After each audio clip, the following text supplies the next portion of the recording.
여러분, 지금 지갑을 한번 열어보시겠습니까? 그 안에 현금이 얼마나 들어있나요? 아마 10,000원짜리 한 장, 혹은 5,000원짜리 한 장조차 없는 분들이 태반일 겁니다. 우리는 언제부턴가 지갑의 두께가 얇아지는 것을 세련됨의 상징으로 여기게 되었습니다. 스마트폰 하나만 있으면 편의점에서 껌을 사고 지하철을 타고 친구에게 밥값을 송금할 수 있는 세상.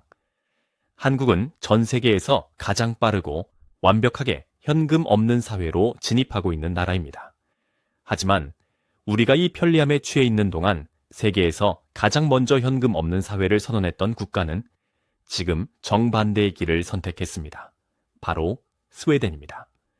스웨덴 정부는 최근 모든 가정에 비상사태 대응 책자를 발송했습니다. 그 책자의 핵심 내용은 충격적이었습니다. 전쟁이나 위기 상황을 대비해 반드시 현금을 집에 비축하십시오. 디지털 결제의 천국이라 불리던 스웨덴이 왜 갑자기 아날로그인 현금으로의 회귀를 호소하는 것일까요? 도대체 그들은 우리가 보지 못한 어떤 공포를 목격한 것일까요?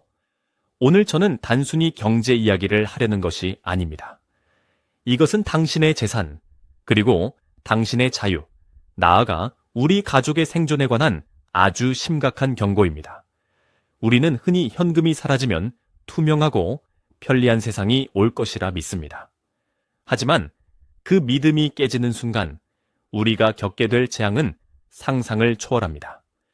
서울 한복판에서 벌어지고 있는 디지털 소외 현상부터 국가안보 위기 시 당신의 전 재산이 영원히 될 수 있는 시나리오까지 현금 없는 사회의 서늘한 이면을 지금부터 파헤쳐 보겠습니다. 먼저 우리 주변에서 아주 흔하게 볼 수 있는 풍경 하나를 떠올려 봅시다. 점심시간 회사 근처의 프랜차이즈 카페나 패스트푸드점입니다. 요즘 어딜 가나 입구에 커다란 키오스크가 문지기처럼 서 있습니다. 젊은 직장인들은 익숙하게 화면을 터치하고 카드를 꽂아 주문을 마칩니다. 1분도 채 걸리지 않죠. 그런데 그 뒤편 주춤거리는 어르신들을 보신 적 있습니까?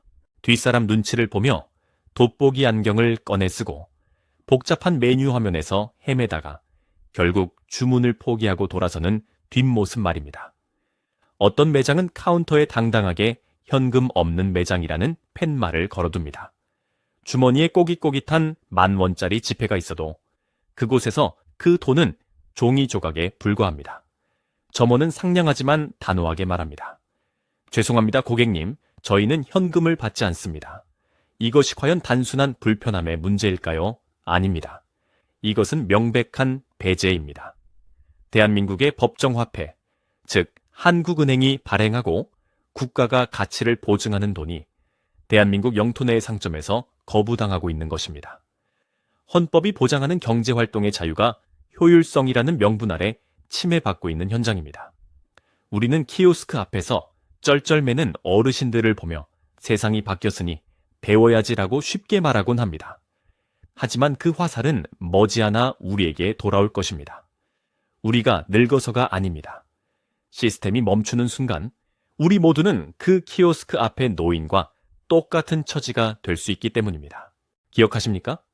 2022년 10월 판교 데이터 센터 화재 사건 말입니다. 국민 메신저 카카오톡이 멈췄습니다. 하지만 멈춘 것은 대화만이 아니었습니다. 카카오 택시를 부를 수 없어 길거리에 발이 묶인 시민들, 카카오페이 결제가 안 돼서 식당에서 밥값을 치르지 못해 당황한 손님들, 기프티콘을 쓸 수 없어 빵을 사지 못한 사람들. 대한민국 전체가 거대한 디지털 정전 상태에 빠졌습니다. 단 하나의 데이터 센터에 불이 났을 뿐인데 우리의 일상은 마비되었습니다. 이것이 바로 초연결 사회, 디지털 화폐 사회의 치명적인 아킬레스건입니다. 모든 것이 연결되어 있다는 뜻은 반대로 연결 고리 하나만 끊어지면 모든 것이 무너진다는 뜻이기도 합니다. 스웨덴이 두려워한 것이 바로 이 지점입니다. 러시아의 우크라이나 침공 이후 스웨덴은 국가 안보의 개념을 다시 생각하게 되었습니다. 현대전은 미사일만 날아다니는 전쟁이 아닙니다. 적국의 전력망을 해킹해 정전시키고 금융전산망을 마비시켜 경제를 붕괴시키는 사이버 전쟁이 먼저 일어납니다. 만약 적의 해킹으로 은행 서버가 마비된다면 어떻게 될까요? 내 통장에 10억 원이 찍혀 있어도 전산망이 멈추면 그 숫자는 아무런 의미가 없습니다.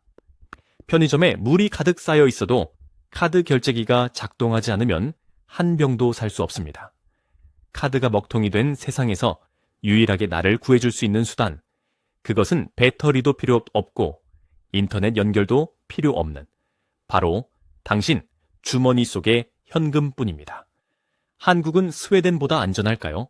천만의 말씀입니다. 우리는 휴전 국가입니다. 북한은 세계 최고 수준의 해킹 부대를 보유하고 있습니다. 그들이 마음만 먹고 우리의 금융 전산망을 공격하거나 EMP 전자기 펄스, 탄을 터뜨려 전자기기를 무력화시킨다면 현금 없는 대한민국은 그 순간 아비규환의 지옥으로 변할 것입니다.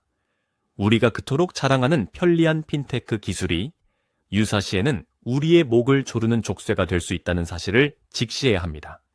하지만 정부와 금융기관들은 여전히 현금 없는 사회를 향해 속도를 높이고 있습니다.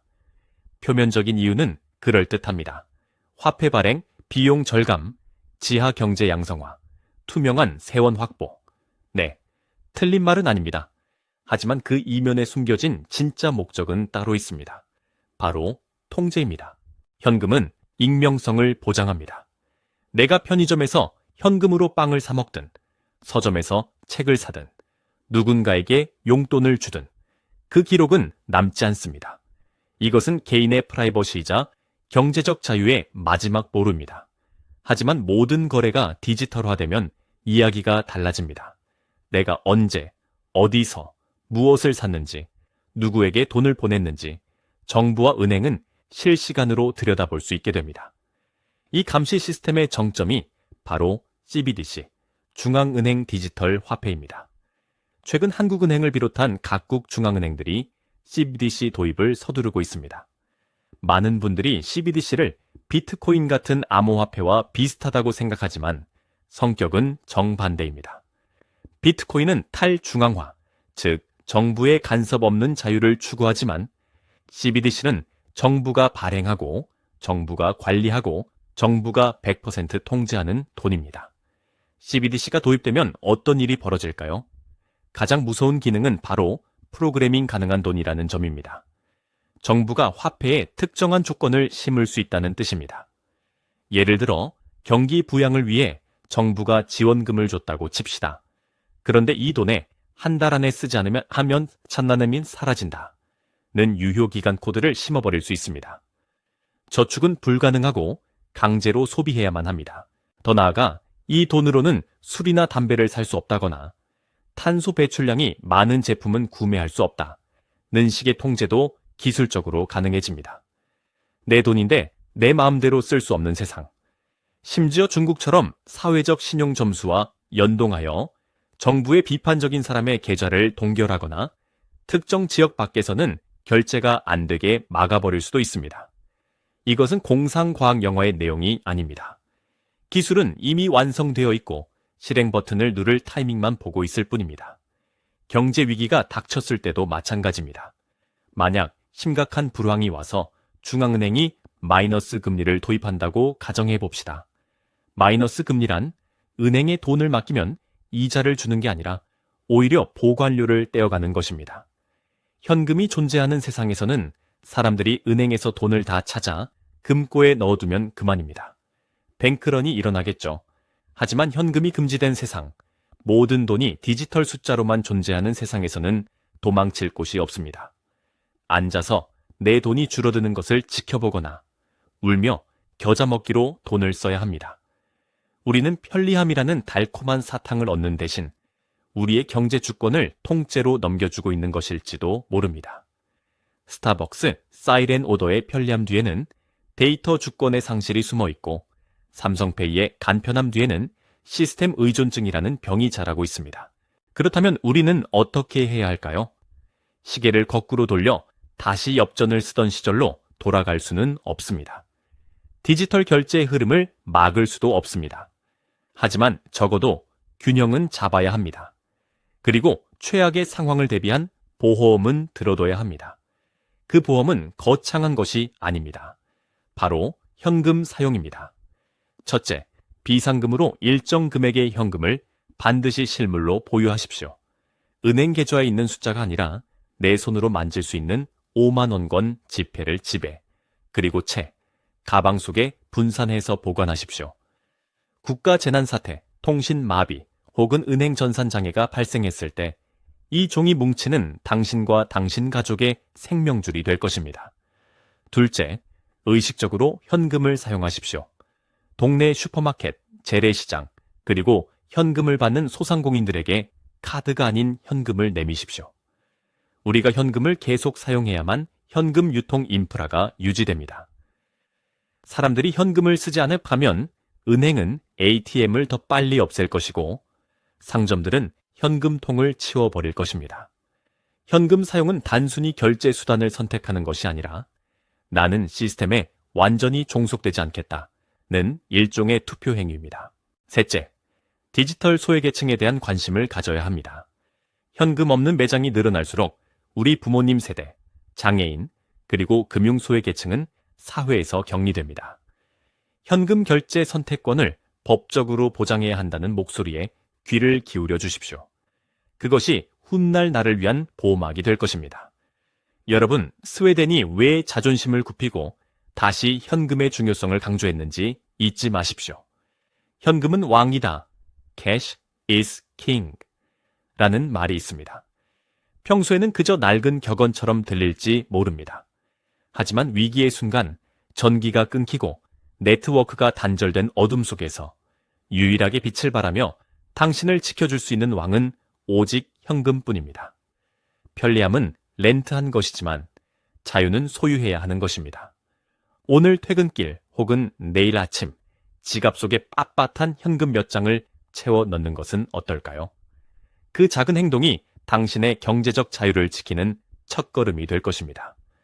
이 영상이 여러분의 생각에 작은 파동을 일으켰다면 주변의 소중한 분들에게 공유해 주십시오.